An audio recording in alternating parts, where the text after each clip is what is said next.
ആവശ്യക്കാരുടെ പ്രിയപ്പെട്ട ആനമുത്തശ്ശി ഇനി ഓർമ്മ. ഏഷ്യയിലെ ഏറ്റവും പ്രായമേറിയ ആന വത്സല ചെരിഞ്ഞു. 100 വയസ്സിന് മുകളിൽ പ്രായമുള്ള ആന മധ്യപ്രദേശിലെ പന്ന കടുവ സംരക്ഷണ കേന്ദ്രത്തിൽ ചികിത്സയിലിരിക്കെയാണ് ചെരിഞ്ഞത്.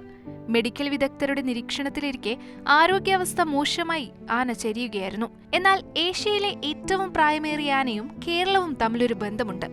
കേരളത്തിൽ നിന്നാണ് വത്സല മധ്യപ്രദേശിലെ പന്ന കടുവ സംരക്ഷണ കേന്ദ്രത്തിലേക്ക് വർഷങ്ങൾക്ക് മുൻപെത്തിയത്. കേരളത്തിലെ നിലമ്പൂർ കാടുകളിലാണ് ആനയുടെ പിറവി. പിന്നീട് വത്സലയെ കൂപ്പുകളിൽ പണിക്കായി ഉപയോഗിക്കുമായിരുന്നു. 1971 ആനയെ മധ്യപ്രദേശിലെ ഹോംഷങ്കാബാദിലേക്ക് കൊണ്ടുപോയി. അവിടുന്നാണ് 1993 വത്സല പന്ന ടൈഗർ റിസർവിലേക്ക് എത്തുന്നത്. വിനോദസഞ്ചാരികളുമായും ആനകളെ പരിപാലിക്കുന്നവരുമായെല്ലാം വളരെ അടുപ്പം പുലർത്തിയിരുന്ന ആന കൂടിയായിരുന്നു വത്സല. മുത്തശ്ശി ആന എന്നൊരു വിളിപ്പേരും കൂടിയുണ്ട് വത്സലയ്ക്ക്.